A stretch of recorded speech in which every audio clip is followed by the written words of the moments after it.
कभी ना कभी आपको ये जरूर परेशानी हुई होगी। पेट के ऊपरी हिस्से में दर्द, बेचैनी, उल्टी जैसा लगना। जी हाँ। और पेट में खट्टे डकार ऊपर की तरफ आना। ये होता है गेस्ट्राइटिस, यानी कि पेट के अंदर की परत की सूजन। नमस्कार, मैं हूं डॉक्टर अचिन मेहरा। और इस वीडियो में हम समझेंगे कि गेस्ट्राइटिस असल में होता क्यों है, इसके क्या लक्षण होते हैं, इसके लिए हम क्या इन्वेस्टिगेशन कराएं और सबसे जरूरी, इससे हम कैसे बचें। चलिए पहले समझते हैं कि गेस्ट्राइटिस असल में होता क्यों है। ये ज्यादातर उन लोगों में देखा जाता है क्योंकि जो बहुत ज्यादा पेन किलर यानी कि NSAIDs खाते हैं, वो पेट के अंदर की परत के अंदर काफी सूजन कर देते हैं, जिससे एसिड ज्यादा बनता है और वो चक के ऊपर की तरफ आता है। दूसरे नंबर पे आते हैं वो लोग जो काफी तीखा खाना खाते हैं और उनका अल्कोहल का सेवन काफी ज्यादा है। और तीसरे नंबर पे एक छुपा राज है, वो है H पाइलोरी इन्फेक्शन। एक ऐसा बैक्टीरिया है जो पेट की परतों के अंदर अपनी जगह बनाता है और धीरे धीरे एसिड प्रोडक्शन वहां ज्यादा करता है। और ना भूलें, ज्यादा खाली पेट रहने से और ज्यादा स्ट्रेस लेने से भी आपको हो सकती है गेस्ट्राइटिस। और अंत में आता है ऑटोइम्यून, यानी हमारी बॉडी के अंदर कुछ ऐसे सेल्स बन जाते हैं जो पेट की अंदर की परत के साथ लड़ने लगते हैं, और उसको हम कहते हैं ऑटोइम्यून गेस्ट्राइटिस। गेस्ट्राइटिक एक ऐसी बीमारी है जो केवल सिम्टम्स सुन के ही समझ में आ जाती है कि किसी के पेट में दर्द है, उल्टी जैसा लग रहा है, खट्टे डकार आ रहे हैं, तो हम अपनी लैंग्वेज में इसे गेस्ट्राइटिस कहते हैं।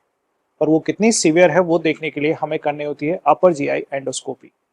वो करने की जरूरत है या नहीं, वो आपके डॉक्टर साहब ही डिसाइड कर सकते हैं।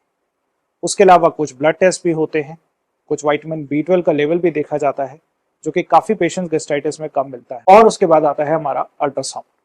अल्ट्रासाउंड की जरूरत इसलिए रहती है, कई बार पित्ते में सूजन है, पित्ते में रेता है जिसे हम स्लज कहते हैं, या कोई पथरी है, उसकी वजह से भी ये लक्षण हमें मिलते हैं। गेस्ट्राइटिस का इलाज काफी आसान है।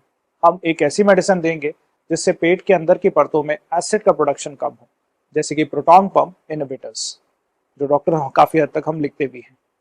और उसके साथ साथ अगर हमें लग रहा है कि H पाइलोरी इन्फेक्शन है, तो हमें एंटीबायोटिक का कोर्स भी देना पड़ता है। कई केसेस में अगर हमें लगता है कि बहुत ज्यादा एसिड रिफ्लक्स है, तो कुछ हम सिरप भी लिखते हैं जिससे पेट के अंदर परतों के अंदर उसकी लाइनिंग बने और एसिडिटी जो है वो काफी हद तक न्यूट्रलाइज हो सके। और अंत में सबसे जरूरी होता है डाइटरी प्रिकॉशंस, और किस चीज को लेना और किस चीज को ना लेना, उसको भी समझते हैं। तो अगर आपको गेस्ट्राइटिस बताई गई है तो सबसे पहली चीज, टाइम पे खाना खाना होता है। बेटाइम खाने से वो ना पचेगा और एसिड प्रोडक्शन हमेशा उल्टी सीधी होगी। तो सबसे इंपॉर्टेंट चीज है टाइम पे फूड इनटेक, यानी नाश्ते का, लंच का, डिनर का, और जो बीच के स्नैक्स होते हैं उनका टाइम एक बिल्कुल टाइम प्रिसाइज टाइम पे होना चाहिए। अब आती है जरूरी चीज, किन चीजों को हम अवॉइड करें। ऑब्वियस सी बात है, जो फ्राइड आइटम है, ऑयली आइटम है, जो तीखी चीजें हैं, उन्हें हमें अपनी डाइट से हटा ही देना चाहिए जब हमें प्रॉब्लम ज्यादा है। फिर अगर आप रेगुलर अल्कोहल का सेवन करते हैं तो उसको भी रोकें, क्योंकि अल्कोहल इंटेक से भी गेस्ट्राइटिस और पेट में अल्सर बनने के चांसेस बढ़ जाते हैं। और हमसे सबकी पसंदीदा है कॉफी और चाय। अगर हम उसका बहुत रेगुलर सेवन करेंगे तो ऑब्वियस सी बात है पेट में एसिड प्रोडक्शन बढ़ेगा और गेस्ट्राइटिस की बीमारी कभी ठीक ही नहीं हो पाएगी। तो असल में अब आती है बात कि खाएं तो क्या खाएं। खाएं वही चीज जो आप पचा सके। आपके पेट के लिए क्या है वो आप ही डिसाइड कर सकते हैं। जैसे कि दलिया, खिचड़ी, अगर आपके पेट में उस वक्त ज्यादा प्रॉब्लम है, वो एक ऐसी चीज है जो आप आराम से पचा सकते हैं। खाने के साथ एक और चीज है वाटर इनटेक।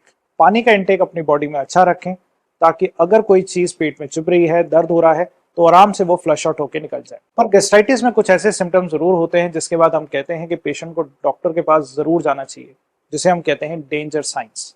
इसमें सबसे ऊपर आता है, अगर आपको पेट में दर्द है, उल्टी है और उसमें खून आए। खून ना भी आए, अगर आपको काले रंग की लैट्रिन आए, तो वो भी खून का रिसाव इंटेस्टाइन से हम मान के चलते हैं। अगर आपको गेस्ट्राइटिस है और आपका वजन तेजी से घट रहा है, तो भी आपको इन्वेस्टिगेशन की जरूरत है, अपने डॉक्टर से जरूर मिले। पेट में इतना दर्द हो रहा है कि वो जो दवाई देने से भी आराम नहीं कर रहा, तो उस हालत में भी आप अपने डॉक्टर साहब से जरूर मिले। और सबसे अंत में इंपॉर्टेंट चीज है भूख ना लगना। गेस्ट्राइटिस तो है ही, पर आपकी भूख बिल्कुल खत्म हो चुकी है, तो भी अपने डॉक्टर के पास जरूर जाके मिले। तो अंत में मैं यही कहूंगा कि गेस्ट्राइटिस एक काफी कॉमन बीमारी है, पर इग्नोर करने वाली चीज नहीं।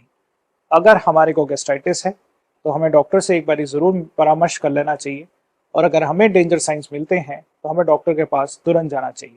और सबसे इंपॉर्टेंट दवाई के बाद आता है हमारा डाइटरी मॉडिफिकेशन। अगर हम डाइटरी मॉडिफिकेशन अपनी डाइट में कम करेंगे और ठीक करेंगे, तो अपने आप से ये प्रॉब्लम धीरे धीरे सेटल हो जाएगी। अगर इस वीडियो को देख के आपकी गैस्ट्राइटिस के बारे में जानकारी बढ़ी है तो ज़रूर अपने फ्रेंड के साथ इस वीडियो को शेयर करें और इस वीडियो को लाइक करें और हमारे चैनल को ज़रूर सब्सक्राइब करें। धन्यवाद।